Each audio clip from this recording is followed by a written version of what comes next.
అనేక సార్లు ఆఫీస్లో ఎవరైనా మనకి అనుకోకుండా గాయపడిస్తే, ఎవరైనా మన మనసుని కొంచెంగా నొప్పిస్తే మనం వెంటనే వారిపైన ద్వేషాన్ని పెంచుకుంటా ఉంటాం. కానీ యేసు ప్రభు చేసినటువంటి ఈ యొక్క గొప్ప పని ఏంటంటే, ఆయన వైల్ హి వాస్ సఫరింగ్, ఆయన ఇంకా శ్రమ పడుతుంటుండగానే ఆయన క్షమించాడు. ఈరోజు నువ్వు అనుకుంటున్నావేమో నేను సరిపోనని, లేకపోతే నా జీవితం విరిగిపోయిందని చెప్పి నువ్వు అనుకుంటున్నావేమో, లేకపోతే నన్ను చూసి దేవుడు సిగ్గుపడుతున్నాడా అనేటువంటి ఆలోచనలో నువ్వు బ్రతుకుతున్నావేమో. యేసు ప్రభు సంపూర్ణం అయ్యాకే ఆయన మరణించాడు. ఈరోజు నువ్వు ఇంకా భయపడుతున్నావేమో, కానీ యేసుక్రీస్తు అంటున్నాడు, ఆ సిలువ పైన నీ యొక్క భయాన్ని నేను జయించానంటున్నాడు. గొప్ప ప్రేమ అనగా గాయాలు ఇంకా మానక ముందే క్షమించడం. క్షమాపణ అనగా నొప్పి లేకపోవడం కాదు, క్షమాపణ అనగా బాధ లేకపోవడం కాదు, క్షమాపణ అనగా ఆ యొక్క గాయాల మధ్యలో, ఆ యొక్క నొప్పి మధ్యలో నీవింకా ప్రేమించడం. Today we are going to talk on this topic called సిలువ వేయబడ్డ ప్రేమ. సిలువ వేయబడ్డ ప్రేమ, లేకపోతే సిలువ వేసే ప్రేమ, సిలువ ఎక్కే ప్రేమ. ఓకే, సో ఈ యొక్క వాక్యం గురించి నేను ఈరోజు మనము ధ్యానించబోతున్నాం. దీనికి మనం చూడబోయేటువంటి అంశము యోహాను సువార్త 3వ అధ్యాయము 16వ వచనము. అది అసలు తీనవసరం లేదు, మనందరికీ కూడా కంటత వచ్చినటువంటి వాక్యమే. ఏంటిది? దేవుడు లోకమును ఎంతో ప్రేమించెను కాగా ఆయన తన అద్వితీయ కుమారుని. ఆమేన్. సో నేను ఈరోజు ఎక్కడి వరకు చెప్పాలనుకుంటున్నానంటే, దేవుడు లోకమును ఎంతో ప్రేమించెను కాగా ఆయన తన అద్వితీయ కుమారుణ్ణి అనుగ్రహించెను. అక్కడ వరకు చెప్పాలనుకుంటున్నాను. ఓకే, సో ఆ వచనంలో, ఎందుకంటే that is a power packed verse, and ఆ పవర్ ప్యాక్డ్ వర్స్ నుండి మనము చక్కగా అర్థం చేసుకోవాలంటే ఈ మాటను మనము అర్థం చేసుకుందాం. ఏంటంటే, దేవుడు లోకమును ఎంతో ప్రేమించెను కాగా తన అద్వితీయ కుమారుణ్ణి మనకు ఇచ్చెను, అనుగ్రహించెను అనేటువంటి మాట. This is a very very important verse. ఎందుకు అంటే, లెంట్ అనగా ఏంటి? ఈ యొక్క శ్రమ దినాలని మనం తెలుగులో అంటాము. ఏంటి ఈ యొక్క శ్రమ దినాలు, లేకపోతే లెంట్ అనగా ఏంటంటే, మనము త్యాగము దాని గురించి ఆలోచిస్తూ ఉంటాం. కానీ లెంట్ అనగా ప్రేమ కూడా. లెంట్ అనగా ప్రేమ కూడా. ఎందుకు ప్రేమ అంటే, సిలువ ఉట్టి నొప్పికి సాదృశ్యంగా మాత్రమే లేదు, కానీ సిలువ యాక్చువల్గా ప్రేమకు ఒక ఎపిటోమ్గా ఉంది. ప్రేమకు గొప్ప ప్రేమ ఎక్స్ప్రెషన్కి గొప్ప సాదృశ్యంగా ఉంది. అనేక మంది అంటూ ఉంటారు, యేసు ప్రభు ఎందుకండి సిలువ వేయబడ్డాడు? అసలు ఆ సిలువ ఎక్కాల్సినటువంటి అవసరం ఏమైనా ఉందా? ఈ యొక్క సఫరింగ్, ఈ యొక్క శ్రమ పట్టము అవసరమా అనేటువంటి ప్రశ్నలు అడుగుతూ ఉంటారు. ఆన్సర్ చాలా సింపుల్ అండి. ప్రేమ సిలువను ఎన్నుకుంది. ప్రేమ సిలువను ఎన్నుకుంది. అందుకే యేసు ప్రభు ఆ 3 మేకులు తీయలేక కాదు ఆయన చనిపోయింది. ఆ 3 మేకులు పీక్కోలేక యేసు ప్రభు చనిపోలేదు. యేసు ప్రభు చనిపోవడానికి కారణం ఏంటంటే, అక్కడ సిలువ పైన ప్రేమ ప్రదర్శింపబడింది. హల్లెలూయా. సిలువ పైన ప్రేమ ప్రదర్శింపబడింది. యేసు ప్రభుని పట్టుకుంది ఆ 3 మేకులు కాదు, యేసు ప్రభుని పట్టుకుంది ప్రేమ. నా ప్రియ సహోదరి సహోదరుడా, ఈరోజు మనము ఈ యొక్క ప్రేమ గురించి కొంచెం తెలుసుకుంటుండగా, మనము 7 మాటలు గుడ్ ఫ్రైడే రోజున మనం ఏవైతే చూస్తామో దానిలాగా 7 మాటలు మనం ఈరోజు చూడబోతున్నాం. దాంట్లో మొట్టమొదటి పాయింట్ ఏంటంటే, రక్షణ కల్పించే ప్రేమ. రక్షణ కల్పించే ప్రేమ. రోమీయులకు రాసిన పత్రిక 5వ అధ్యాయము 8వ వచనము ఏమని చెప్తుందంటే, అయితే దేవుడు మన ఎడల తన ప్రేమను వెల్లడిపరుచుచున్నాడు. ఎట్లనగా, మనము ఇంకనూ పాపులమై ఉండగానే క్రీస్తు మన కొరకు చనిపోయేను. దాని అర్థం ఏంటంటే, మనము ఇంకా పాపులుగా ఉండగానే క్రీస్తు మన కొరకు చనిపోయాను. ఈ యొక్క లోకం ఏం చెప్తా ఉంటుందంటే, నువ్వు మారితే నీకు నేను రివార్డ్ని ఇస్తాను. కానీ దేవుని యొక్క ప్రేమ ఎట్టి రీతిగా ఉంటుందంటే, నేను నిన్ను ప్రేమిస్తున్నాను, నువ్వు మారడానికి అవకాశం ఇస్తున్నాను అంటున్నాడు. హల్లెలూయా. I am giving you a chance so you can change. ఈ దేవుని యొక్క ప్రేమ ఎలా ఉంటుందంటే, నువ్వు పర్ఫెక్ట్ అవ్వటం కొరకు ఆయన వేచి ఉన్నాడు, లేకపోతే నువ్వు మారటం కొరకు ఆయన వేచి ఉన్నాడు. దేవుని యొక్క ప్రేమ ఎలా ఉంటుందంటే, నీవు మారక ముందే ఆయన నీ కొరకు చనిపోయి ఉన్నాడు. హల్లెలూయా. నీవు మారక ముందే ఆయన నీ కొరకు చనిపోయి ఉన్నాడు. ప్రేమ మొట్టమొదటిగా కదిలింది, దాని తర్వాతే ఆ యొక్క సహవాసము ఏర్పడింది. మనము ఈ యొక్క ఇటువంటి ప్రేమను ఎట్టి రీతిగా చూడగలమంటే, సాధారణంగా అన్నిటికన్నా శ్రేష్టమైన ప్రేమ తల్లి ప్రేమగా చూస్తూ ఉంటారు, లేకపోతే తండ్రి ప్రేమగా చూస్తూ ఉంటారు. ఈ యొక్క తల్లి ఒకవేళ తన యొక్క కుమారుడు ఎగ్జామ్స్లో ఫెయిల్ అయిపోయినట్లయితే తన యొక్క కుమారుణ్ణి విడిచిపెట్టదు, కానీ ఇంకా దగ్గరికి హత్తుకుంటుంది. ఎందుకంటే కుమారుడికి అర్థమయ్యేలా చెప్తుంది, నానా ఇట్స్ ఓకే, ఎగ్జామ్లో ఫెయిల్ అయ్యావు, కానీ వచ్చే ఎగ్జామ్లో ఇంకా బెటర్గా నువ్వు రాయొచ్చు.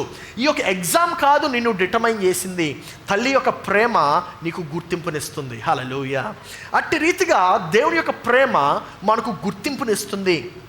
అనేక మంది ఈ యొక్క లెంట్ దినాల్లో ఏమనుకుంటా ఉంటారంటే, నేను అసలు అర్హున్నా, నేను అసలు అటువంటి అర్హత నాకు ఉందా అనేటువంటి, ఆ ప్రేమకు అర్హత ఉందా అనేటువంటి ప్రశ్నలు మనలో మెదులుతూ ఉంటాయి. కానీ నేను చెప్పేది ఏంటంటే, సిలువ మనకి ఒక గొప్ప రుజువుగా ఉంది. దేనికి రుజువు అంటే, నీవు ఆ యొక్క ప్రేమకు అర్హుడు అని. హల్లెలూయా. రెండవ పాయింట్ నేను నేర్పిద్దాం అనుకుంటుంది ఏంటంటే, నీ గాయాలు కట్టే ప్రేమ దేవుని ప్రేమ. నీ గాయాలు కట్టే ప్రేమ ఏంటి? నీ యొక్క గాయాలు కట్టే ప్రేమ అంటే, యెషయా గ్రంథము 59వ అధ్యాయం 3 నుండి 5 వచనాలు మనం చూసినట్లయితే, ఇక్కడ నేను చాలా క్లుప్తంగా పెట్టాను, ఆ 3 వచనాలు కలిపి పెట్టాను. ఏమనంటే, అతడు తృణీకరింపబడిన వాడును ఆయను, మనుషుల వలన విసర్జింపబడిన వాడు ఆయను, అతడు పొందిన దెబ్బల చేత మనకు స్వస్థత కలుగుచున్నది. ఈ మాటను మనం చూసినట్లయితే, యేసు ప్రభు ఆయన పరలోకము నుండి మనం ప్రేమించలేదు, ఆయన భూలోకానికి దిగి వచ్చాడు. హల్లెలూయా. ఇక్కడ భూలోకంలో ద్వేషం ఉంటుందని తెలుసు, భూలోకంలో తృణీకరణ ఉంటుందని తెలుసు, భూలోకంలో హింస ఉంటుందని తెలుసు. అయినప్పటికీ ఆయన ఎటువంటి ప్రేమ కలిగి ఉన్నాడంటే, ఆయన ప్రేమ దూరం నుండి చూచే ప్రేమ కాదు, దగ్గరికి వచ్చే ప్రేమ. హల్లెలూయా. నా ప్రియ సహోదరి సహోదరుడా, నిన్ను ప్రేమిస్తున్నాడు గనక ఆయన ఆ యొక్క తృణీకరణలోకి ఆయన ప్రవేశించాడు. నిన్ను ప్రేమిస్తున్నాడు గనక ఆయన నీ యొక్క ఒంటరితనంలోకి ఆయన ప్రవేశించాడు. ఆయన నిన్ను ప్రేమిస్తున్నాడు గనక ఆయన తృణీకరింపబడినా సరే ఆయన నిన్ను ప్రేమిస్తున్నాడు గనక ఆయన భూలోకానికి వచ్చాడు. దాని అర్థం ఏంటంటే, దేవునికి మానవుల యొక్క సారోస్ తెలుసు, దేవునికి మానవుల యొక్క బాధ తెలుసు. ఎందుకంటే యేసు ప్రభు కూడా బిట్రేయల్ని అనుభవించాడు, తృణీకరణని అనుభవించాడు. యేసయ్య కూడా ఆ యొక్క అన్యాయాన్ని అనుభవించాడు. యేసయ్య కూడా ఆ యొక్క ఫిజికల్ సఫరింగ్ని, ఆ యొక్క బాధని ఆయన అనుభవించాడు. సిలువ ఏం చెప్తుందంటే, నీ యొక్క ప్రేమ దూరం నుండి నేను నీకు ప్రేమను కనుపరచను, కానీ నేను నా యొక్క ప్రేమ నీ దగ్గరికి చేరుస్తుంది అనేటువంటి మాటను మనం చూడగలుగుతున్నాము. హల్లెలూయా. ఈ యొక్క సిలువ ఏమని చెప్తుందంటే, ఈ యొక్క లెంట్ దినాల్లో నీవు మోస్తున్నటువంటి ఆ యొక్క బరువు, నీవు మోస్తున్నటువంటి ఆ యొక్క గాయము చిన్నదైనా పెద్దదైనా సరే, ఆ యొక్క సిలువు పైన ఆయన చేసినటువంటి ఆ యొక్క బలియాగం వలన నీ యొక్క పాపములు క్షమించబడి ఉన్నాయి. హల్లెలూయా.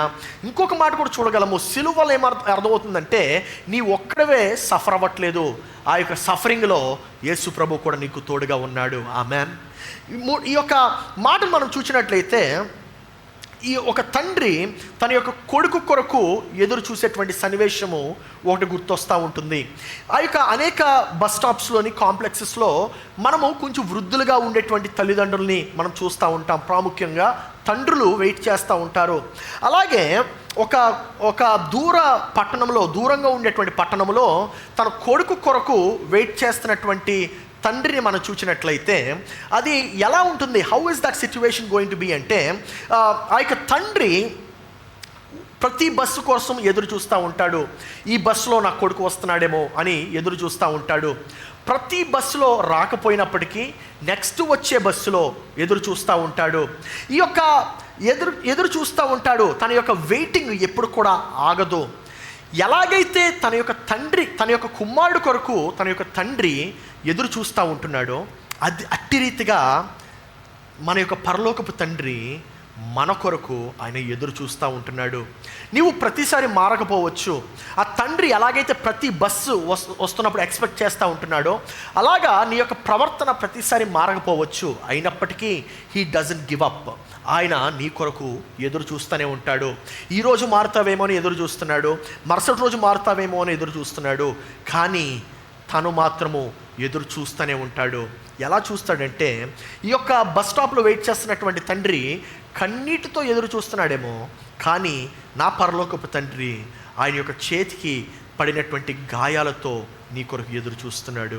నా ప్రియ సహోదరి సహోదరుడా, ఈ ఉదయకాలము నీవు నీ యొక్క దేవుని యొద్దకి రావడానికి ఇష్టపడుతున్నావా?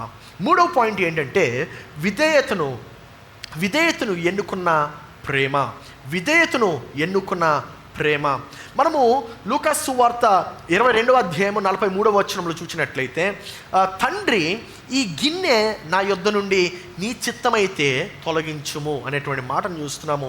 అయినను నా ఇష్టము కాదు, నీ చిత్తమే సిద్ధించునుగాక అని యేసు ప్రభు ప్రార్థన చేశాడు.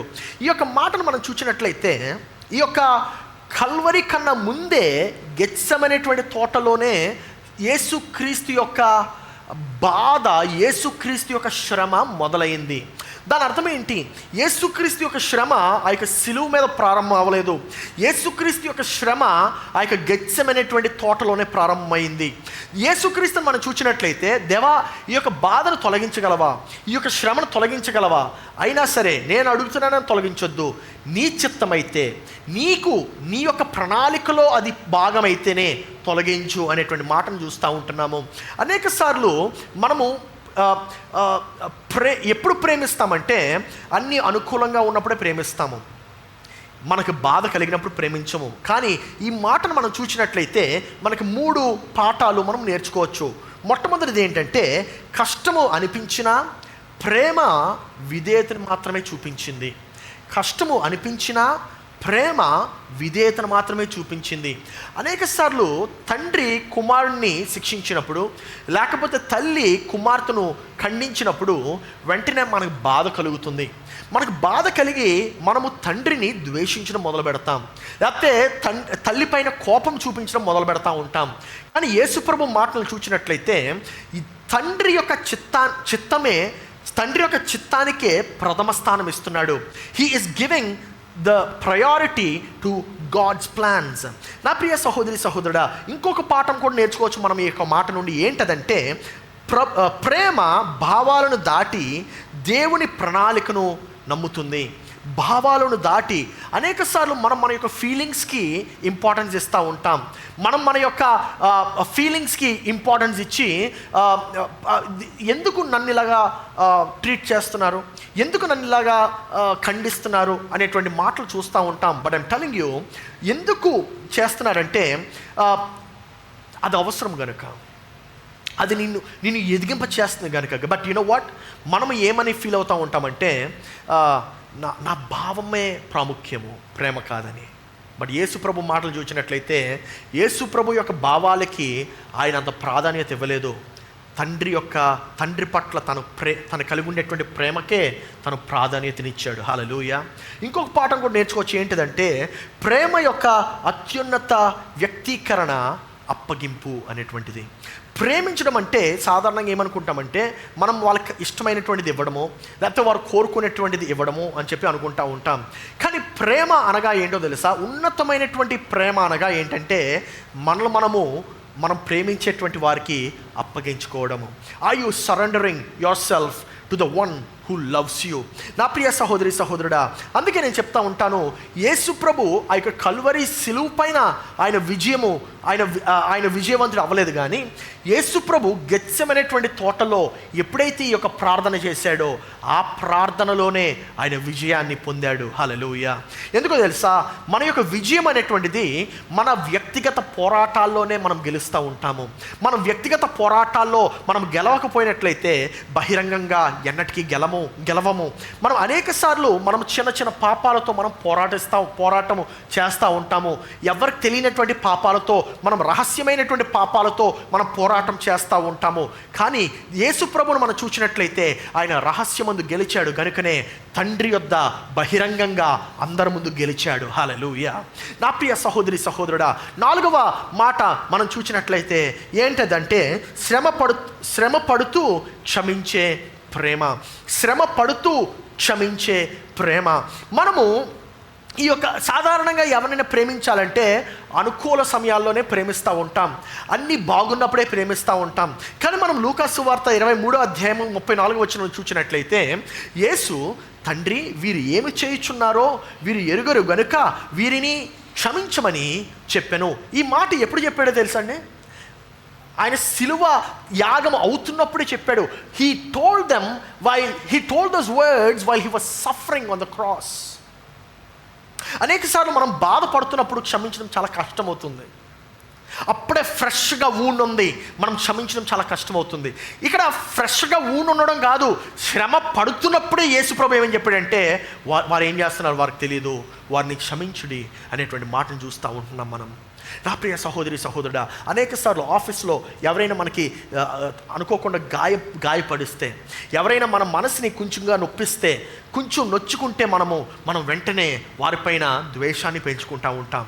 కానీ యేసుప్రభు చేసినటువంటి ఈ యొక్క గొప్ప పని ఏంటంటే, వైల్ హీ వాజ్ సఫరింగ్, ఆయన ఇంకా శ్రమ పడుతుంటుండగానే ఆయన క్షమించాడు. అనేక సార్లు నేను చూద్దాంలే అనుకుంటా ఉంటాం. ఇప్పుడు నేను బాధపడుతున్నాను కదా, బాధ తీరాక చూద్దాంలే అనుకుంటా ఉంటాము, బాధ తీరాక ఆలోచిస్తానులే అనుకుంటా ఉంటాము. But Jesus Christ did not do that. Yesu ప్రభు ఏం చేశాడంటే, నీవు ఇంకా బాధపడుతున్నప్పుడే, నీవు ఇంకా శ్రమలో ఉన్నప్పుడే నీవు వెంటనే క్షమించు అనేటువంటి పాఠము ఆయన నుండి మనం నేర్చుకోవచ్చు. అనేకసార్లు మన యొక్క గృహాలు చూస్తూ ఉంటే చిన్న చిన్న మనస్పర్ధల వలన పెద్ద పెద్ద గొడవలు అవుతూ ఉంటాయి. అనేకసార్లు చిన్న చిన్న మనస్పర్ధలు, మనకు నచ్చినటువంటి కూర వండలేదనో, లేకపోతే కూరలో ఉప్పు ఎక్కువైందనో, లేకపోతే మనం అనుకున్నటువంటి విషయము అనుకున్నట్టు చేయలేదనో, లేకపోతే మనకు నచ్చినట్టు కలర్ వేసుకోలేదనో, స్మాల్ థింగ్స్. దానివల్ల ఏమవుతుందంటే పెద్ద పెద్ద గోడలు కట్టేస్తూ ఉంటాము, అనేక సంవత్సరాలు మాట్లాడుకోకుండా ఉంటాము. కానీ యేసు ప్రభు నుండి మనం నేర్చుకోగలిగే పాఠం ఏంటంటే, ఆయన శ్రమ పడుతున్నప్పుడే వెంటనే ఆయన క్షమించాడు. నా ప్రియ సహోదరి సహోదరుడా, ఈ మాట నాకు గుర్తొచ్చినప్పుడు ఒక కథ నాకు గుర్తొచ్చింది. అదేంటంటే, ఒక తండ్రి ఆ యొక్క హాస్పిటల్లో ఐసీయూ బయట ఆయన కూర్చొని ఉన్నాడు. ఆయన ఏడుస్తూ ఉన్నాడు. తన యొక్క కళ్ళు అన్నీ కూడా ఉబ్బిపోయి ఉన్నాయి. ఆయన ఏడుస్తూ ఉన్నాడు, బాధపడుతూ ఉన్నాడు. ఎందుకు ఇలా బాధపడుతున్నాడంటే, ఆ యొక్క ఐసీయూలో తన యొక్క కుమారుడు తన యొక్క జీవితం కోసం పోరాడుతున్నాడు. ఎందుకంటే ఒక భయంకరమైనటువంటి యాక్సిడెంటు ఆయన ఎదుర్కొన్నాడు. ఆ యొక్క యాక్సిడెంటు ఎందుకయింది అంటే, ఊరికినే అవ్వలేదు. కానీ ఆ యాక్సిడెంట్కి కారణం ఏంటంటే, తండ్రికి కుమారుడికి ఒక చిన్న ఆర్గ్యుమెంట్ వచ్చింది. ఆ చిన్న ఆర్గ్యుమెంట్ వచ్చి కుమారుడు తండ్రి గృహాన్ని విడిచి చాలా వేగవంతంగా బైక్ వేసుకొని వెళ్ళిపోయాడు. ఆ యొక్క వేగంలో, ఆ యొక్క కోపంలో ఆయన సరిగ్గా డెసిషన్ చేసుకోలేక ఆయన ఒక యాక్సిడెంట్కి ఆయన ఒక బస్సుకి గుద్దేశాడు. అలా గుద్దేయడం వల్ల ఏమైందంటే, ఆ యొక్క ఐసీయూలో తన యొక్క కుమారుడు ఉన్నాడు. అందుకే ఈ యాక్సిడెంటు చాలా భయంకరమైన బాధ ఆ యొక్క తండ్రికి కలుగు చేసింది. ఇప్పుడు ఇక్కడ తండ్రి కూర్చొని ఉన్నాడు. ఆయన అనుకుంటున్నాడు, ఏమైనా బాధపడుతున్నాడంటే, అయ్యో ఈ యాక్సిడెంట్ అవ్వడానికి కారణం నేనే కదా, ఒకవేళ నేను అంత భయంకరమైనటువంటి పదాలు వాడకపోయి ఉంటే కొడుకు వెళ్ళేవాడు కాదేమో, నేను అంత కఠినంగా ఉండకపోతే నా యొక్క కుమారుడు అసలు బైక్ ఎక్కేవాడు కాదేమో అనేటువంటి ఆలోచనలు ఈ యొక్క తండ్రి యొక్క మనసులో ఉన్నాయి. గంటలు గడిచాయి. అక్కడేమో మెషిన్ బీప్ సౌండ్ వస్తూ ఉంది. డాక్టర్స్ ఏమో హడావిడిగా అటు ఇటు నడుస్తూ ఉన్నారు. చివరికి ఆ యొక్క కుమారుడు నెమ్మదిగా కళ్ళు తెరిచాడు అని వినగానే తండ్రి లోపలికి పరిగెత్తుకొని వెళ్ళాడు. తన యొక్క చేయి పట్టుకున్నాడు. కన్నీరు కారుతున్నాయి. వెంటనే తండ్రి ఏమని చెప్పాడంటే, నేను తప్పు చేశాను, నన్ను క్షమించు అన్నాడు. నేను తప్పు చేశాను, నన్ను క్షమించు అని చెప్పంగానే కొడుకు ఏమన్నాడంటే, నెమ్మది స్వరముతో, నాన్న, యాక్సిడెంట్ అవ్వక ముందే, నేను ఇంటి నుండి బయటికి రాగానే నేను నిన్ను క్షమించేశాను నాన్న అని చెప్పాడు.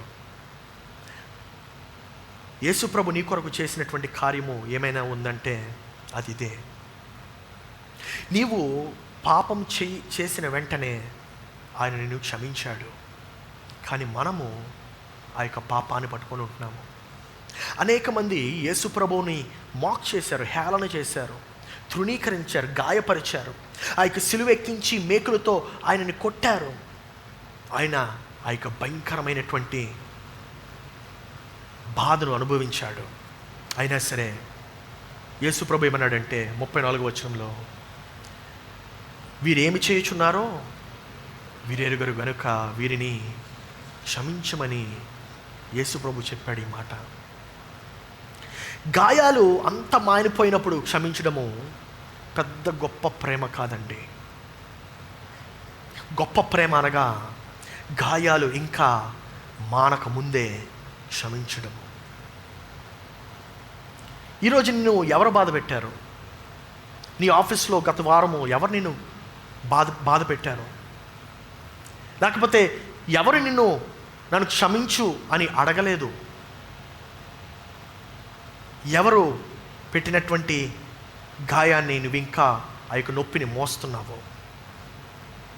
ఈ ఉదయకాలము ఆ యొక్క సిలువ నుండి మనం నేర్చుకోగలిగింది ఏంటంటే, క్షమాపణ అనగా నొప్పి లేకపోవడం కాదు, క్షమాపణ అనగా బాధ లేకపోవడం కాదు, క్షమాపణ అనగా ఆ యొక్క గాయాల మధ్యలో, ఆ యొక్క నొప్పి మధ్యలో నీవింకా ప్రేమించడం. యేసు ప్రభు ఆ యొక్క మేకులు తీసిన తర్వాత నేను వీళ్ళు క్షమిస్తాను అనుకోలేదు. యేసు ప్రభు ఎప్పుడు క్షమించాడంటే ఆ యొక్క మేకులు ఉండగానే క్షమించాడు.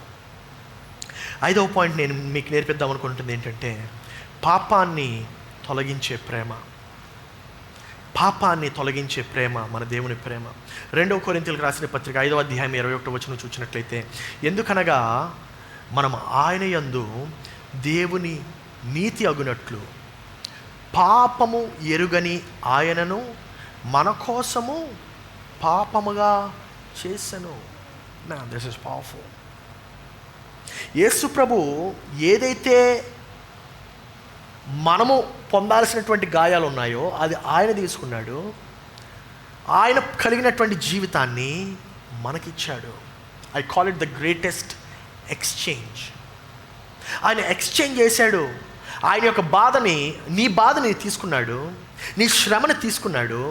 ఆయన మనకేమి ఇచ్చాడంటే ఆయన ఆనందాన్ని ఇచ్చాడు, ఆయన యొక్క స్వస్థతనిచ్చాడు. నా ప్రియ సహోదరి సహోదరుడా, నీ యొక్క గిల్టీని ఆయన ఆ యొక్క సిలువ పైన పొందాడు. ఆయన యొక్క కృపను నీకు అనుగ్రహించాడు. ఈ ఉదయకాలమున లెంట్ అనగా, ఈ యొక్క శ్రమ దినాలు అనగా అది ఏదో జరిగినటువంటి ఆ యొక్క హిస్టారికల్ ఈవెంట్ అని చెప్పి అనుకోవద్దు. అది మనకి చాలా వ్యక్తిగతమైనటువంటిది. 6వది ఏంటంటే సంపూర్ణము చేసే ప్రేమ. సంపూర్ణం చేస్తుంది యేసు ప్రభు యొక్క ప్రేమ. దేవుని యొక్క ప్రేమ సంపూర్ణం చేస్తుంది. ఎలా సంపూర్ణం చేస్తుందంటే, మళ్ళీ చూద్దాము. యోహాను సువార్త 19వ అధ్యాయము 30వ వచనము. యేసు ఆ చిరక పుచ్చుకొని సమాప్తమైంది అని చెప్పి తల వంచి ఆత్మను అప్పగించాను. ఇక్కడ ఈ మాట మనం చూసినట్లయితే సమాప్తమైంది అనేటువంటి మాటను మనము ఒకసారి గమనిద్దాము. సమాప్తమైంది అనగా ఏంటో తెలుసా? అనేక మంది ఏమనుకుంటారంటే అది ఒక ఓటమి అని చెప్పి అనుకుంటారు. అది ఓటమి కాదు, అది ఒక విజయము. It's a victory. ఎలాగా ఇది అంటే, సమాప్తమైంది అనేటువంటి మాటను మనం ఎప్పుడు వాడతామంటే మన యొక్క అప్పుని మనము చెల్లించినప్పుడు, మనం చెల్లించాల్సినటువంటి వెలను పూర్తిగా చెల్లించినప్పుడు ఆ యొక్క హీబ్రూ భాషలో వారు సమాప్తమైంది అనేటువంటి మాట వాడుతూ ఉంటారు. రెండోసారి దేని వాడతారంటే రక్షణ సంపూర్ణమైనప్పుడు, రక్షణ మనకి కావాల్సినటువంటి రక్షణ దొరికినప్పుడు సమాప్తమైంది అనేటువంటి మాట వాడుతూ ఉంటాము. ఇంకొకసారి ఎప్పుడు వాడుతూ ఉంటామంటే దేవుని కృపా సింహాసనం యొద్దకు మనకు ప్రవేశము దొరికినప్పుడు. నా ప్రియ సహోదరి సహోదరుడా, ఈ ఉదయకాలమున సిలువకు మనము ఏమీ జోడించాల్సినటువంటి అవసరం లేదు. సిలువకు మనము ఏమీ జోడించాల్సినటువంటి అవసరం లేదు. అదే రీతిగా సిలువకు మనం ఏంది కూడా సిలువ నుండి తీయాల్సినటువంటి అవసరం కూడా లేదు. ఎందుకంటే నీవు ఎలాగైతే ఉన్నావో నిన్ను అట్టి రీతిగా దేవుడు ప్రేమిస్తున్నాడు. హల్లెలూయా. ఈ యొక్క సిలువ అనేటువంటి యొక్క మాటను మనం చూసినట్లయితే నాకు గుర్తొచ్చేది ఒక తండ్రి తన కూతురు కొరకు పడినటువంటి శ్రమ. ఏంటిదంటే ఒక చిన్న పట్టణంలో, చిన్న పట్టణంలో, మళ్ళీ హైదరాబాద్ లాంటి పెద్ద పట్టణం కాదు కానీ ఒక చిన్న పట్టణంలో ఒక తండ్రి ఆటో రిక్షా డ్రైవర్ కింద పనిచేస్తున్నాడు. ఆటో రిక్షా డ్రైవర్ కింద పనిచేస్తుంటే ఆయన ఎప్పుడు వెళ్ళేవాడంటే సూర్యుడు ఇంకా రాక మునిపే వెళ్ళేవాడు, చీకటిగా ఉన్నప్పుడే వెళ్ళేవాడు, పిల్లలందరూ పడుకున్న తర్వాత ఇంటికి తిరిగి వచ్చేవాడు. అనేకమైనటువంటి గంటలు ఆయన పనిచేసేవాడు, ఆ వేడిలో పనిచేసేవాడు, ఆ ట్రాఫిక్లో పనిచేసేవాడు, ఆ యొక్క టైర్డ్నెస్లో ఆయన అలసిపోయి వచ్చేవాడు. ఎందుకు ఇంత కష్టపడుతున్నాడంటే ఒకే ఒక కళ ఉంది ఆయనకి. ఏంటి ఆ కళ అంటే, చాలామంది తండ్రికి ఉండేటువంటి కళ, తన పిల్లలు చక్కగా చదువుకోవాలి, తన పిల్లలు ఉన్నతమైనటువంటి స్థానంలోకి వెళ్ళాలి అనేటువంటి ఆ యొక్క కళ. తన కూతురు ఒకరోజు ఇలాగా మాట్లాడుతూ, నాన్న నేను డాక్టర్ అవుదాం అనుకుంటున్నాను అని చెప్పింది. నాన్న నేను డాక్టర్ అవుదాం అనుకుంటున్నానని చెప్తే వెంటనే తండ్రి ఉండలేక రీసెర్చ్ చేయడం స్టార్ట్ చేశాడు. ఫీజు ఎంత అవుతుంది, ఎలా కట్టాలి, ఏంటి అని తెలుసుకుంది. ఏంటంటే డాక్టర్ అవ్వాలంటే ఫీజులు చాలా ఎక్కువ ఉన్నాయని. వెంటనే ఈయన అప్పటికే ఎక్కువ శ్రమ పడుతున్నాడు, అయినా దానికి మించినటువంటి శ్రమ పట్టం మొదలుపెట్టాడు. ఆయన 12 గంటలు పనిచేసేవాడు, ఇప్పుడు 14 గంటలు 16 గంటలు పనిచేయడము మొదలుపెట్టాడు. అదే రీతిగా ఆయన పనిచేస్తుంటే ఆయన ఒక్కొక్కసారి భోజనం మానేసి కూడా పనిచేయడం మొదలుపెట్టాడు. సంవత్సరాలు గడిచాయి. ఒక సాయంత్రము అప్పటికే చాలా కష్టపడ్డాడు. కష్టపడిన తర్వాత సాయంత్రము ఒక ఆఖరి పాసింజర్ని మిడ్ నైట్ రైల్వే స్టేషన్ నుండి ఎక్కించుకొని ఆయన తీసుకువెళ్తుంటుండగా తన యొక్క చెస్ట్లో నొప్పి అనిపించింది. ఆయన నెమ్మదిగా ఆ యొక్క నొప్పి అనిపించినా సరే తను ఆ యొక్క పాసింజర్ దింపకుండా తన యొక్క గృహానికి చేర్చి ఆ యొక్క తండ్రి తన యొక్క ఆటోని పార్క్ చేశాడు. తర్వాత ఎప్పుడు ఇంటికి వెళ్ళలేదు. ఇంకా ఆ రాత్రి అర్ధరాత్రి వేళ ఆ యొక్క కుటుంబానికి ఒక ఫోన్ కాల్ వచ్చింది పోలీస్ స్టేషన్ నుండి, మరణించాడని. కన్నీరు కార్చడం మొదలుపెట్టారు, షాక్లో ఉన్నారు, నిశ్శబ్దత ఏర్పడింది. ఏం చేయాలో అర్థం కాలేదు తల్లికి, కుమార్తెకి, కొడుకుకి. ఏం చేయాలో అర్థం కానటువంటి పరిస్థితిలో వారు చేయాల్సినటువంటి కార్యక్రమాలు చేసిన తర్వాత కొన్ని రోజులైన తర్వాత ఆ తండ్రి యొక్క ఒక చిన్న బ్యాగ్ని వారు సర్దుతున్నారు. తల్లికి ఒక కవర్ దొరికింది. ఏంటి ఆ కవర్ అంటే, ఆ కవర్లో ఈమెకి ఎంతైతే ఈమె డాక్టర్ అవ్వాలని చెప్పి ఫీజు ఉందో అంత ఫీజు ఆ తండ్రి యొక్క కవర్లో పెట్టి ఒక చిన్న లేఖనము రాసుంది. ఏమనంటే, నా కూతురు చదువు కొరకు నేను సమకూర్చిన డబ్బు.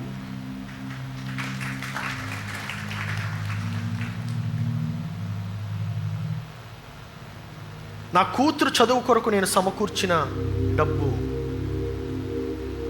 వెంటనే ఆ కూతురు ఏడవటం మొదలుపెట్టింది. డబ్బులు వచ్చాయని కాదు, కానీ తను డాక్టర్ అవ్వాలంటే చెల్లించిన వెలను చూచి, తను డాక్టర్ అవ్వడానికి చెల్లించిన వెల తన తండ్రి యొక్క జీవితము. అక్కడ కూడా సమాప్తమైంది. కానీ దాని యొక్క వెల ఏంటంటే తన తండ్రి యొక్క జీవితము. యేసు ప్రభు కూడా అదే రీతిగా సిలువ పైన వేలాడుతూ ఆయన చెప్పినటువంటి మాట సమాప్తమైంది అనేటువంటి మాట. దాని అర్థం ఏంటంటే ఆయనకి బలం లేదని కాదు. దానికి అర్థం ఏంటంటే ఆయన బలహీనుడని కాదు. దానికి అర్థం ఏంటంటే వెల చెల్లించాలని, పని పరిపూర్ణమైందని. దానికి అర్థం ఏంటంటే ఇంటికి వెళ్ళే ద్వారము తెరవబడిందని. ఎలాగైతే ఆ యొక్క తండ్రి ఆ యొక్క కుమార్తె యొక్క చదువుల కొరకు ఆ యొక్క భారాన్ని మోసాడో, నీ యొక్క పరలోకపు తండ్రి కూడా యేసుక్రీస్తు ద్వారా నీ యొక్క భారాన్ని మోసాడు.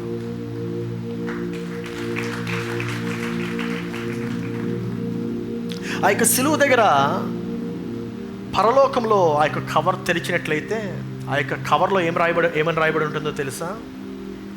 సమాప్తమైంది అని రాయబడి ఉంటుంది.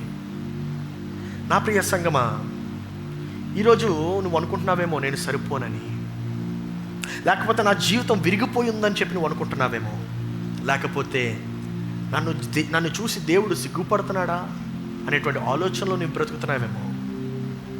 యేసు ప్రభు సంపూర్ణం అయ్యాకే ఆయన మరణించాడు. ఆ యొక్క పని పరిపూర్ణం అయిన తర్వాతే ఆయన మరణించాడు. రక్షణ పూర్తి చేసిన తర్వాతే ఆయన భూలోకాన్ని విడిచి వెళ్ళాడు. ఆయన వెళ్ళిన తర్వాత పరలోకంలో ఏమైనా ఉన్నట్టాడు? సమాప్తి అయింది అనేటువంటి మాట. ఈ ఉదయకాలమున సిలువ అనగా అదేదో ఒక ట్రాజడీ స్టోరీ కాదు. ఈ ఉదయకాలమున సిలువ అనగా దాని అర్థం ఏంటంటే, ఒక తండ్రి తన పిల్లల కొరకు సంపూర్ణము చేసినటువంటి కార్యము. ఈ ఉదయకాలము నీవు అనుకోవచ్చు, దేవా నాకు ఇంకా తగినటువంటిది రాలేదు, నేను ఇంకా నా యొక్క పనిని పూర్తి చేయలేదు అని నీవు అనుకుంటున్నావేమో. కానీ తండ్రి అంటున్నాడు, లేదు, నేను నీ కొరకు ఎప్పుడో వెల చెల్లించాను. I have completed the cost, I have fulfilled the cost, I have paid the cost that you are about to bear. ఆఖరి మాట నేను చెప్పి ముగిస్తాను. 7వది ఏంటంటే, స్పందన కోరే ప్రేమ. స్పందన కోరే ప్రేమ. లూకాసు వార్త 9వ అధ్యాయం 23వ వచనంలో ఇలా చెప్తుంది, మరియు ఆయన అందరితో ఇట్లా, నేను ఎవడైనాను నన్ను వెంబడింపగోరిన ఎడల తను తాను ఉపేక్షించుకొని ప్రతిదినము తన సిలువను ఎత్తుకొని నన్ను వెంబడింపవలెను. ఇక్కడ మనం చూసినట్లయితే ఈ మాట చూస్తున్నాం మనము. ఏంటదంటే ప్రతి దినము అనేటువంటి మాట. రెండవది ఏంటంటే తమను తాము ఉపేక్షింపుకొని, అంటే నీవు ప్రక్కన పెట్టుకోవాలి. ఈ మాట ఎందుకంటే, సిలువ అనగా యేసుక్రీస్తు మోసినటువంటి ఒక్కటే కాదు, సిలువ అనగా మనం ప్రతిదినము మోసేటువంటిది. సిలువ అనగా మనం ప్రతిదినము మనం మోసేటువంటిది. సిలువ అనగా ఏంటంటే, అది పశ్చాత్తాపానికి ఒక నిదర్శన. సిలువ అనగా క్షమాపణకు ఒక నిదర్శన. సిలువ అనగా లోతైనటువంటి ప్రార్థనకు నిదర్శన. సిలువ అనగా అప్పగించబడినటువంటి జీవితానికి నిదర్శన. నా ప్రియ సహోదరి సహోదరుడా, ఈ ఉదయకాలము ఆ యొక్క సిలువ, ఏ సిలువనైతే నీవు ప్రతిదినము మొయ్యాలని చెప్పి ఆశపడుతున్నాడో ఆ సిలువను మోయడానికి నీవు సిద్ధంగా ఉన్నావా? ఈ యొక్క ఈస్టర్ వైపు మనం వెళ్తుంటుండగా, గుడ్ ఫ్రైడే వైపు మనం వెళ్తుంటుండగా మనం గమనించాల్సినటువంటిది ఏంటంటే, ప్రేమ అనేటువంటిది పరలోకములోనే ఉండిపోలేదు, కానీ పరలోకము నుండి భూలోకానికి ప్రేమ దిగి వచ్చింది నీ కొరకు. సిలువ అనగా ఏంటి? ప్రేమ అనగా ఏంటంటే, ఆ ప్రేమ శ్రమలో నుండే నేను ప్రేమించాడు, శ్రమలో నుండే ఆ యొక్క ప్రేమ నిన్ను క్షమించాడు, శ్రమలో నుండే ఆయన నిన్ను ఆదరించాడు. ప్రేమ అనగా ఏంటంటే సంపూర్ణం చేసినటువంటి వాడు. సంపూర్ణమైంది ఆ యొక్క ప్రేమ. అందుకే సిలువ అనగా ఏంటంటే, మనము కొలవలేనటువంటి ప్రేమను చూపించే స్థానం అది. సిలువ అనగా ఏంటంటే, మనము మెజర్ చేయలేనటువంటి ప్రేమను చూపించే స్థానం అది. ఈ ఉదయకాలమున యేసు ప్రభు ఆ యొక్క సిలువ పైన వేలాడుతున్నాడు. మనుషులు యేసు ప్రభుని తృణీకరించారు, హేళన చేశారు, కొట్టివేశారు. ఏమని అన్నారంటే, నీవు దేవుని కుమారుడివైతే సిలువ మీద నుండి దిగిరా అని యేసు ప్రభుని దూషించారు. కానీ మీకు విషయం చెప్పనండి, ఆయన దిగి వచ్చాడు, పరలోకం నుండి దిగి వచ్చాడు. ఆయన సిలువ నుండి దిగి రాగలడు. ఆయన ఆ యొక్క సిలువ నుండి దిగరాగలిగే శక్తి ఆయనలో ఉంది. ఆ సిలువ నుండి దిగరాగలిగే అధికారం ఆయనకుంది. ఆయన ఆజ్ఞ ఇవ్వగానే ఆ యొక్క దూతలు దిగి రాగలరు, ఆయన రక్షించగలరు, కాపాడగలరు. కానీ ఆయన సిలువ పైన ఉండడానికి ఇష్టపడ్డాడు. ఎందుకంటే ఆయన పట్టుకుంది ఆ 3 మేకులు కాదు, ఆయన్ని పట్టుకుంది నీ పట్ల చూపించే ప్రేమ. ఆయన పట్టుకుంది ఆ యొక్క సిలువ పైన వేలాడింప చేసింది నీ పట్ల చూపించే ప్రేమ. ఆయన నొప్పిని దాటి చూచాడు. ఆయన ఒక తరం గురించి చూడలే, నీ ద్వారా వచ్చేటువంటి తరతరాలను చూచాడు. ఇప్పుడు నిన్ను ఆ యొక్క సిలువ పైన చూచాడు. ఆయన విరిగినటువంటి కుటుంబాలను చూచాడు. ఆయన ఆ యొక్క సిగ్గు మోస్తున్నటువంటి జనాన్ని చూశాడు. ఆయన ఈ గదిలో కూర్చుంటున్నటువంటి నిన్ను చూచాడు. ఆయన ఏమన్నాడంటే ఆ సిలువ పైన నేను ఉంటానన్నాడు. ఆయన దిగి రావాలంటే రాగలడు, కానీ ఆయన సిలువ పైనే ఉంటానన్నాడు. ఈ ఉదయకాలమున గమనించాల్సిన విషయం ఏంటంటే, ఆ సిలువ అనేటువంటిది ఒక యాక్సిడెంట్ కాదు. ఆ సిలువ అనేటువంటిది ఒక నిర్ణయం. It is a decision that Jesus has taken towards you. ఆయన కార్చిన ప్రతి రక్తపు బొట్టు వెనక ఆయన ఏమని చెప్పాడంటే, నువ్వు అర్హత కలిగి ఉన్నావని చెప్తున్నాడు.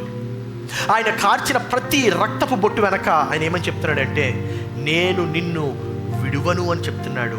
ఆయన కార్చిన ప్రతి రక్తపు బొట్టు వెనక ఏమని చెప్తున్నాడంటే, నిన్ను నేను ఎంతగానో ప్రేమిస్తున్నాను అని చెప్తున్నాడు. ఈ ఉదయకాలమున నువ్వు అడగాల్సినటువంటి ప్రశ్న ఏంటంటే, దేవుడు నన్ను ప్రేమిస్తున్నాడా అనేటువంటి ప్రశ్న కాదు. దేవుడు మనల్ని ప్రేమిస్తున్నాడా అనేటువంటి ప్రశ్న కాదు నువ్వు అడగాల్సింది. నువ్వు అడగాల్సినటువంటి ప్రశ్న ఏంటంటే, నన్ను ప్రేమించడం కొరకు ఆయన ఎంత దూరం వచ్చాడా అనేటువంటి ప్రశ్నను నీవు ప్రశ్నించాలి. కొంతమంది మేబీ మనము దేవుడి నుండి దూరంగా వచ్చేసామేమో, అయినప్పటికీ దేవుడు నిన్ను ప్రేమిస్తున్నాడు. కొంతమంది మనం అలసిపోయి ఉన్నామేమో, అయినప్పటికీ దేవుడు నిన్ను ఇంకా ప్రేమిస్తున్నాడు.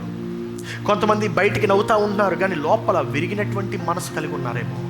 గుర్తుపెట్టుకోండి, ఏ ప్రేమ అయితే ఆ యొక్క సిలువ వేయబడిందో, ఏ ప్రేమ అయితే ఆ యొక్క సిలువను ఎక్కిందో, అదే ప్రేమ నీ కొరకు కూడా ఈరోజు వస్తున్నాడు.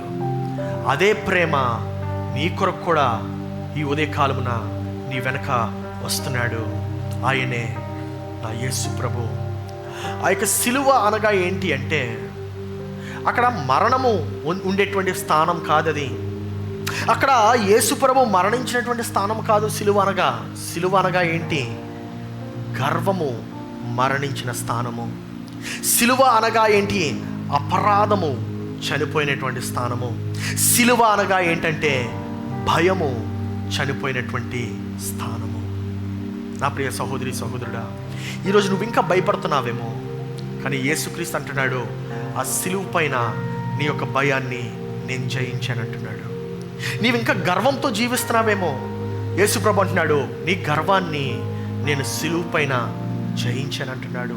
నీవు ఇంకా అపరాధ భావంతో జీవిస్తున్నావేమో, ఆ యొక్క గిల్ట్ కాన్షియస్నెస్తో జీవిస్తున్నావేమో, యేసు ప్రభు అన్నాడు, నేను ఆ యొక్క అపరాధాన్ని సిలువ పైన జయించానంటున్నాడు. ఈరోజు ఇంకా ఈ యొక్క గదిలో కూర్చుంటూ నీవు ఇంకా ఆ యొక్క పాపము అనేటువంటి ఆ యొక్క భావమును మోస్తున్నావేమో, పాపము అనేటువంటి ఆ యొక్క బరువును మోస్తున్నావేమో. యేసు ప్రభు అంటున్నాడు, నేను నీ కొరకు ఆ యొక్క సిలువ పైన ఆల్రెడీ వెల చెల్లించాను.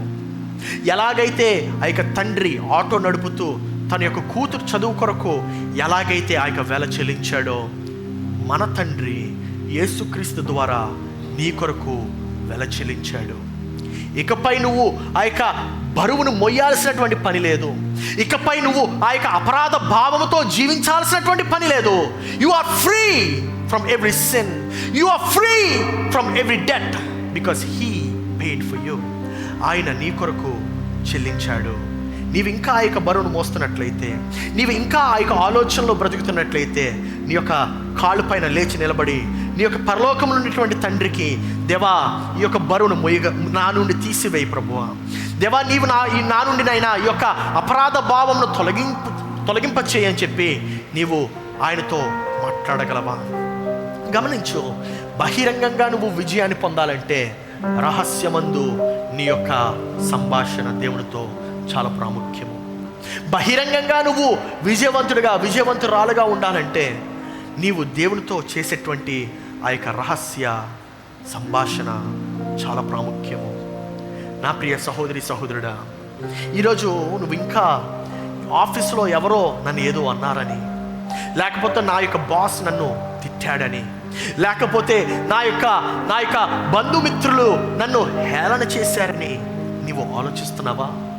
దేవుడు అంటున్నాడు, ఆ యొక్క భారాన్ని తొలగించడానికి నేను వచ్చాను, ఆ యొక్క అపరాధ భావమును తొలగించడానికి నేను వచ్చాను, ఆ యొక్క పాపపు బరువును తీసివేయడానికి నేను వచ్చాను.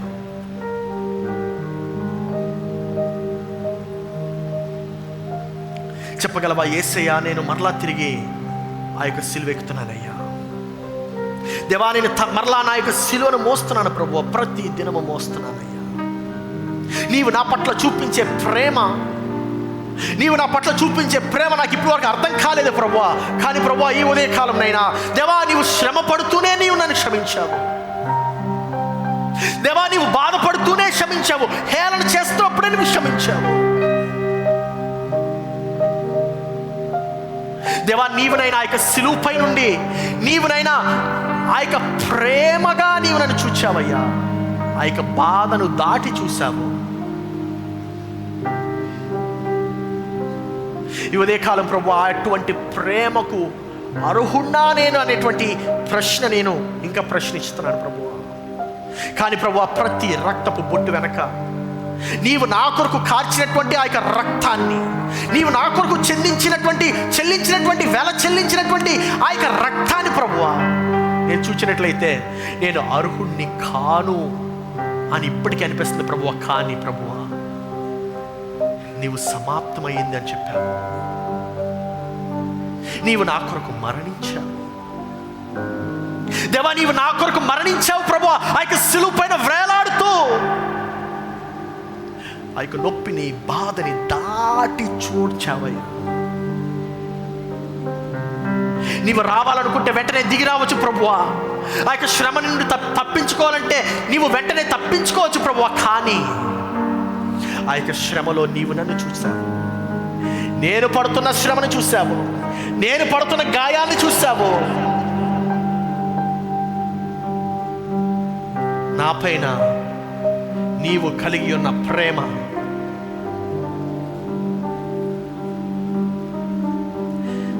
నన్ను ఎడబాయని ప్రేమ నీదయ్యా,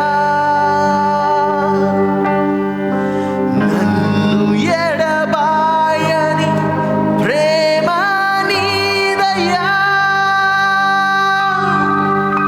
నన్ను ఎడబాయని ప్రేమ నీదయ్యా, నన్ను ఎడబాయని ప్రేమ నీదయ్యా. దేవా, ఆ యొక్క సిలువ పైన నాయనా, ఆ యొక్క సిలువ పైన ప్రభువా నీవు శ్రమ పొంది ఉన్నావు. కానీ ఆ యొక్క శ్రమను దాటినటువంటి ప్రేమ, ఆ యొక్క సిలువ పైన ప్రభువా నీవు గాయపరచబడి ఉన్నావు, దప్పిక కొని ఉన్నావు ప్రభువా. కానీ ఆ యొక్క దప్పికను దాటి చూచిన ప్రేమ, క్షమించే ప్రేమ, వెంబడించే ప్రేమ, బలముగా ఉండే ప్రేమ, శక్తి నిలబడిన ప్రేమ,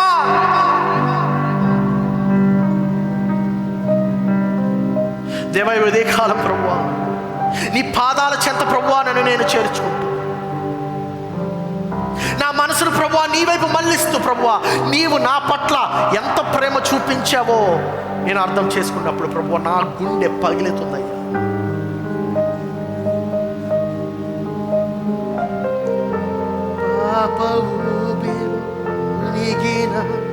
నన్ను లేవనెత్తి కాచావు, పాప ఊబిలో మునిగిన నన్ను లేవనెత్తి కాచావు, నన్ను ఎడబాయని ప్రేమ నీదయ్యా,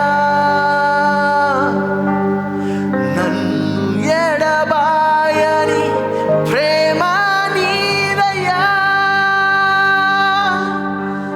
బలము నీవై శక్తి నీవై జీవాధారము నీవై, బలము నీవై శక్తి నీవై జీవాధారము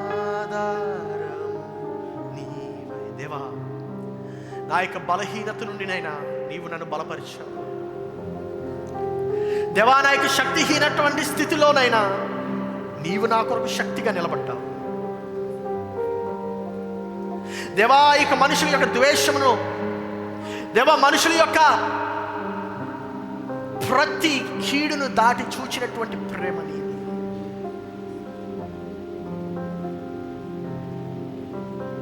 దేవా, నా యొక్క ప్రతి కలవరమును తొలగించే ప్రేమ నీది. ఈ ఉదయకాలము ఎవరెవరితోనైతే దేవుడు మాట్లాడుతున్నాడో నీ యొక్క చేతులు పైకెత్తి, దేవా, నీవు నన్ను ప్రేమించినందుకు వందనాలు అని చెప్పగలవా? దేవా, నీవు నన్ను నా కొరకు భూలోకానికి వచ్చినందుకు వందనాలు, నా కొరకు సిలువలో మరణించినందుకు వందనాలు. దేవా, ఏమని నీకు తిరిగి మరలా నేను వందనాలు చెప్పగలను ప్రభు? నీవు దేవా, నేను మెజర్ చేయలేనటువంటి ప్రేమతోనైనా నీవు నన్ను ప్రేమించావు. నీవే నా ప్రాణము, నీవే నా సర్వము, నీవే నా ప్రాణము, నీవే నా సర్వము, నీవే నా ప్రాణము, నీవే నా సర్వము,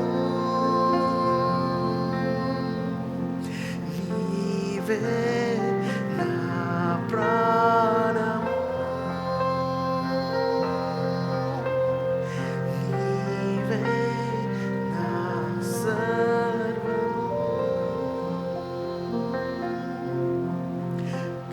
కలవరములో కన్నీటిలో యలో ఉండగా కృంగియున్న నన్ను నీవు ఆదరించావు. కలవరములో నీగి కన్నీటిలో యలో ఉండగా కృంగియున్న నన్ను నీవు ఆదరించావు. ఏ యోగ్యత లేని నాపై ప్రేమ చూపిన యేసయ్యా, ఏ యోగ్యత లేని నాపై ప్రేమ చూపిన, అవును ప్రభువా, ఏ యోగ్యత లేకుండా, ఏ యోగ్యత లేని నాపై ప్రేమ చూపిన యేసయ్యా, ఏ యోగ్యత లేని నాపై ప్రేమ చూపిన యేసయ్యా, బలము నీవై శక్తి నీవై జీవాధారము నీవై, బలము నీవై శక్తి నీవై జీవాధారము నీవై, నీవే నా ప్రాణము, నీవే నా సర్వము,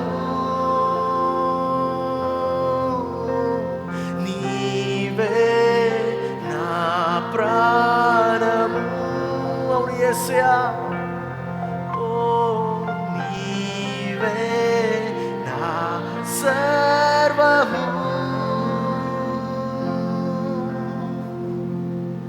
దేవా, ప్రతి అడుగులో నీవు నాకు తోడుగా ఉన్నావు. దేవా, ప్రతి సమయంలో నీవు నాకు తోడుగా ఉన్నావు ప్రభు. నన్ను ద్వేషించిన ప్రతి ఒక్కరిని ప్రభువా నేను క్షమించడానికి సిద్ధంగా ఉన్నాను. ఈ ఉదయకాలం ఎవరెవరైతే ఆ యొక్క ద్వేషాన్ని ఇంకా మోస్తున్నారు, ఈ ఉదయకాలం ఎవరెవరైతే ఆ యొక్క అపరాధ భావం ఇంకా మోస్తున్నారు, ఎవరెవరైతే ఆ యొక్క బరువును మోస్తున్నారు, యేసు ప్రభు అంటున్నాడు, నేను నీ బరువును మోస్తున్నాను, నీవు ఆ యొక్క బరువును దించే. సమస్త భారంను మోయించిన జనులారా నా యొద్దకు రండి అంటున్నాడు. నీవు ఈరోజు యేసు యొద్దకు రావడానికి సిద్ధంగా ఉన్నావా? యేసయ్య యొద్దకు రావడానికి సిద్ధంగా ఉన్నావా?